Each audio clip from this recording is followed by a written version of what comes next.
പറഞ്ഞാലേ സുശീലയ്ക്ക് ഭ്രാന്താണെന്ന് ഞാൻ ഗോസിപ്പ് ഇത് ഭ്രാന്തല്ല, നിന്നെ വഴക്ക് പറഞ്ഞതല്ലേ. വേണമെങ്കിൽ കലി കൊണ്ട് തുള്ളിന്ന് വരെ പറയാം, പക്ഷെ ഭ്രാന്തെന്ന് പറയരുതടാ. അതാണ് സത്യം. പക്ഷെ ഗോസിപ്പ് പറയുമ്പേ ഭ്രാന്താണെന്ന് പറഞ്ഞെങ്കിലല്ലേ ഒരു ഇതുള്ളൂ. കൊച്ചമ്മ, നമ്മുടെ ട്രേഡ് സീക്രട്ട് ഒക്കെ ഇവന് മനസ്സിലായി കേട്ടോ. ചിന്നുമോനെ, ഇനി അധികം നീ പരിസരത്തൊന്നും നടക്കരുത് കേട്ടോ ജിൻഡു മോനെ. എടാ, ഇത് 200ാമത്തെ എപ്പിസോഡാണ്. നീ അടങ്ങി ഒതുങ്ങിയൊക്കെ നിക്കണം. 200ാമത്തെ എപ്പിസോഡായിട്ട് ഈ പാട്ടും ഡാൻസ് മാത്രമേ ഉള്ളൂ, വേറെ ആഘോഷമൊന്നുമില്ലേ? ആഘോഷങ്ങളൊക്കെ ഉണ്ടാക്കാൻ വേണ്ടി ഒരാൾ ഇങ്ങോട്ട് വരുന്നുണ്ട് എന്റെ കൊച്ചമ്മ. എന്റെ RPPP വന്നു കഴിഞ്ഞാൽ പിന്നെ ഇവിടെ മൊത്തം അടിച്ചു പൊളിച്ച് ഞങ്ങൾ ആഘോഷിക്കുമല്ലയോ. ഇന്നത്തെ ദിവസം നിന്റെ RPPP ഇങ്ങോട്ടെങ്ങാനും വന്നാ അവന്റെ കോലം തല്ലുപിടിക്കും. എന്നാ പിന്നെ RPPP വേണ്ട. എടി തങ്കു, നമ്മുടെ ഈ പ്രോഗ്രാമിനെ കുറിച്ച് സിനിമാ താരങ്ങളുടെ അഭിപ്രായം അറിഞ്ഞു വരാനേ ഞാൻ ജമാലുവിനെ വിളിച്ച് പറഞ്ഞിട്ടുണ്ട്. ആണോ? പക്ഷെ ഇതുവരെ റിപ്ലൈ ഒന്നും വന്നിട്ടില്ല. ജമാല് പറഞ്ഞ വാക്ക് പാലിക്കുന്നവരാ കൊച്ചമ്മേ. ജമാല് വരുമെന്ന് പറഞ്ഞാൽ വന്നിരിക്കും. ഇത് ശരിയാ. ജമാല്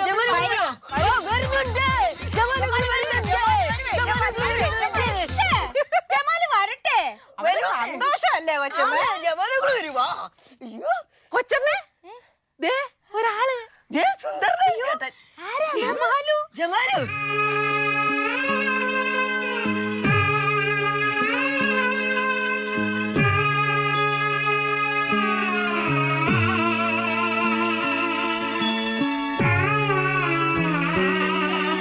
ഞാൻ തൊട്ട് ചേച്ചി. അയ്യോ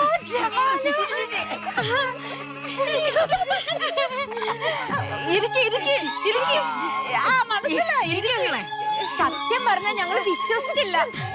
വരുമെന്ന് പോലും ഞങ്ങൾക്ക് പ്രതീക്ഷ ഉണ്ടായിരുന്നില്ല.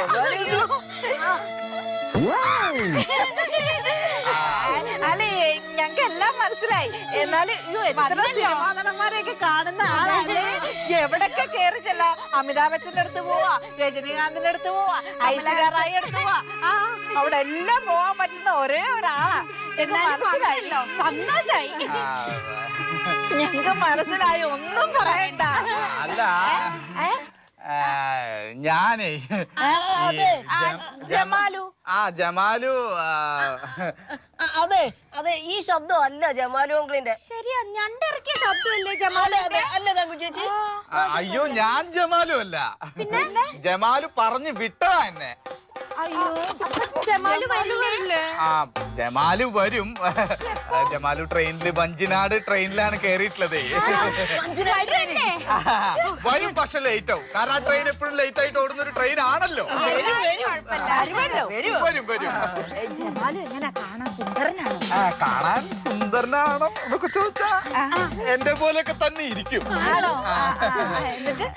പിന്നെ ഇവിടെ 200ാമത്തെ എപ്പിസോഡ് ആണല്ലോ. അപ്പൊ ജമാലു ഇത്തിരി ലേറ്റ് ആയാലും 200ാമത്തെ എപ്പിസോഡിന്റെ മുഴുവൻ ആശംസകളും നിങ്ങളോടും പ്രേക്ഷകരോടും പറയാൻ പ്രത്യേകം എന്നെ പറഞ്ഞയച്ചിട്ടുണ്ട്. മാത്രമല്ല, ഈ ഒരു സമ്മാനമായിട്ട് ഈ ഒരു കേക്കും തന്നിട്ടുണ്ട്.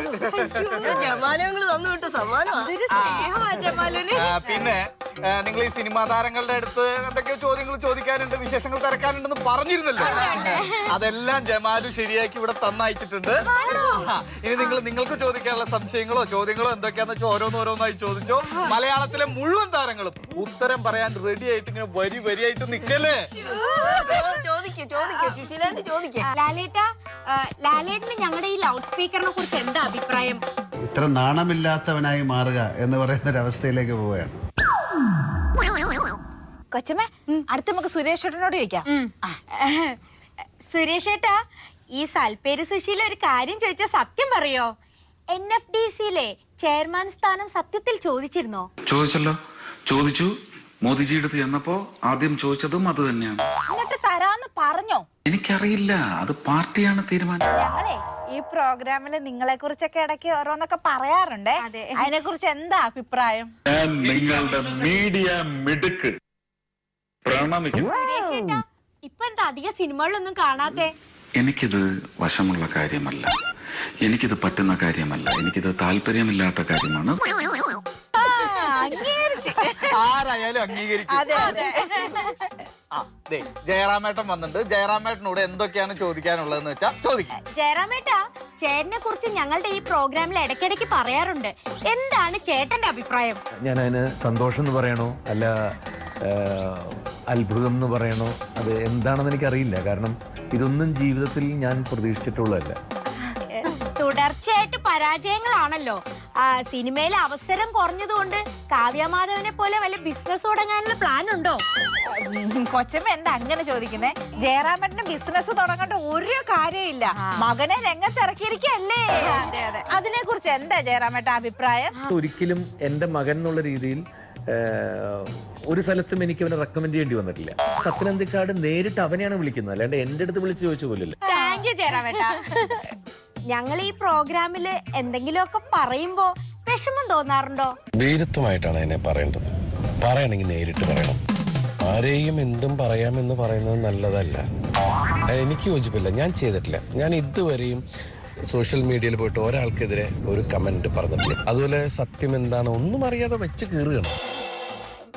ഇനി എന്തേലും പറയാനുണ്ടോ? രഞ്ജിനി എന്ന് പറഞ്ഞ കുട്ടി ജോലി ചെയ്യുന്ന രീതി, അവൾ ഇടുന്ന വസ്ത്രം എനിക്ക് ഇഷ്ടമല്ല. പക്ഷെ ഞാൻ അഴിഞ്ഞാട്ടക്കാരിയാണോ, എന്റെ അമ്മ പച്ചപ്പണിയാണോ, എന്റെ അച്ഛൻ ജീവിച്ചിരിപ്പുണ്ടോ ഇല്ലയെന്ന് പറയാനുള്ള അധികാരം നിങ്ങൾക്ക് ആർക്കുമില്ല. To do because to get your work across the barriers of language and cinema ലോകത്തെ അപ്രിയ സത്യങ്ങളും ഹോട്ട് ന്യൂസുകളും.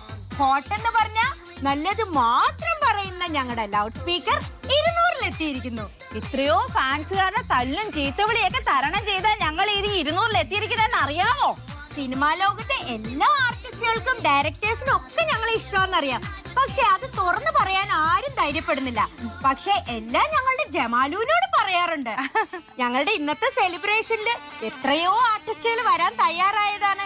അജു വർഗീസ്, നിവിൻ പോളി, ദിലീപേട്ടൻ, കൃഷ്ണപ്രഭ, ആര്യ, അങ്ങനെ ഒരുപാട് പേര്. അമിതാഭ് ജി വരെ വരാൻ തയ്യാറായതാ. പക്ഷെ ഈ പറഞ്ഞ ആർട്ടിസ്റ്റുകളെക്കാളൊക്കെ ഞങ്ങൾക്ക് വലുത് നിങ്ങളെ പോലുള്ള പ്രേക്ഷകരാണ്. ഞങ്ങളും നിങ്ങളും അതും മതി. അപ്പൊ നമുക്ക് കേക്ക് കട്ടിംഗ് തുടങ്ങാം അല്ലേ? ആ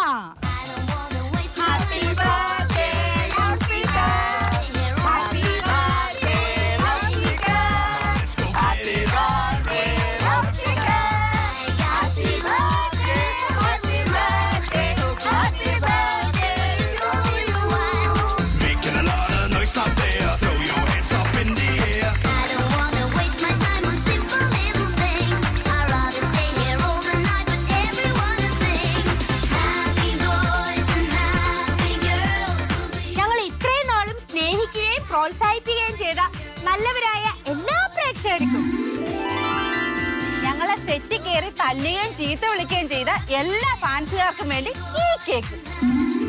സുശീലാന്റിയെ, തങ്കു ചേച്ചിയെ തല്ലാനിരിക്കുന്ന എല്ലാ ചേട്ടന്മാർക്കും വേണ്ടി എന്റെ വക ഈ കേക്ക്. ജമാലുവിനെ തല്ലാനും തലോടാനും കാത്തിരിക്കുന്ന മുഴുവൻ ആളുകൾക്കും വേണ്ടി. പറഞ്ഞതിൽ ഓർമ്മയുണ്ടല്ലോ, ഇന്നത്തോടുകൂടി അണ്ണനെ കുറിച്ചുള്ള ഗോസിപ്പ് പറഞ്ഞ് നിർത്തിക്കണം. പിന്നെ അണ്ണന്റെ പ്രത്യേക നിർദ്ദേശപ്രകാരം ചെന്നൈയിൽ നിന്ന് നമ്മളെ ചൊക്കലും കാണാൻ വന്നിട്ടുണ്ട്. അണ്ണന്റെ മുമ്പാ നമ്മളെ വില വിട്ട് കളിക്കരുത്. പറഞ്ഞതിൽ ഓർമ്മയുണ്ടല്ലോ. വാ. സുശീലാന്റിയെ കൊല്ലാൻ വന്നവരാ. ഈടെ നിന്നോട് ഞാൻ പറഞ്ഞിട്ടില്ല ആന്റീനെ വിളിക്കരുതെന്ന്. തള്ള ചാകാൻ പോകുമ്പോഴൊരു ആന്റി ജോലിയുള്ള കളിക്ക് ഞാനില്ല. തള്ള നിങ്ങൾ ചാകാൻ പോവാ.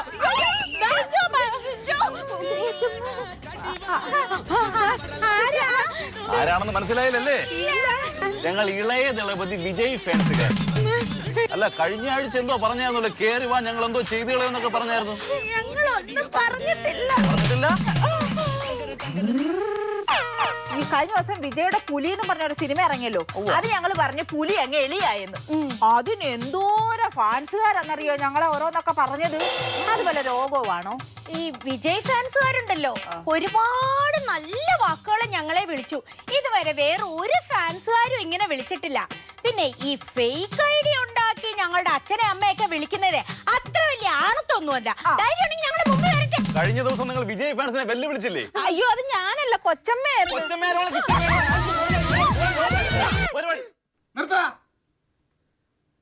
എന്താടാ വിജയ് ഫാൻസുകാർക്ക് ഈ വീട്ടിൽ കാര്യം?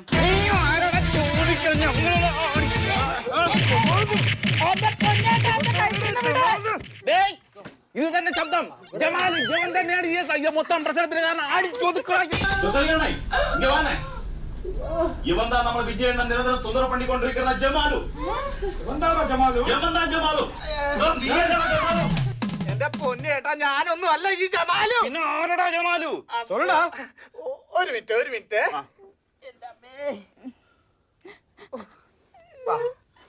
കണ്ട, ഇതാണ് ജമാലു.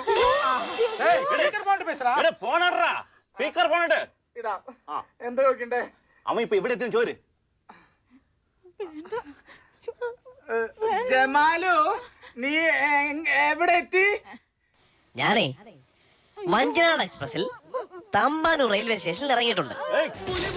അവൻ തമ്പാനൂർ റെയിൽവേ സ്റ്റേഷൻ എത്തിയിട്ടുണ്ട്. അവൻ തമ്പാനൂർ വിടുന്നതിന് മുമ്പ് നമുക്ക് അവനെ പൊക്കണം. ഞങ്ങള് കാണുന്നതിന് മുമ്പേ അവര് ജമാലിനെ തല്ലിക്കൊല്ലുമല്ലോ.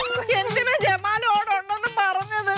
ഓ എന്റെ തങ്കു, ആയിരക്കണക്കിന് ആൾക്കാർ വന്നിറങ്ങുന്ന ഈ തമ്പാനൂർ റെയിൽവേ സ്റ്റേഷനിൽ അവര് ജമാലുവിനെ എങ്ങനെ കണ്ടെത്താനാ? ഈ ജമാലുവിനെ ഞാൻ മാത്രമല്ലേ കണ്ടിട്ടുള്ളൂ.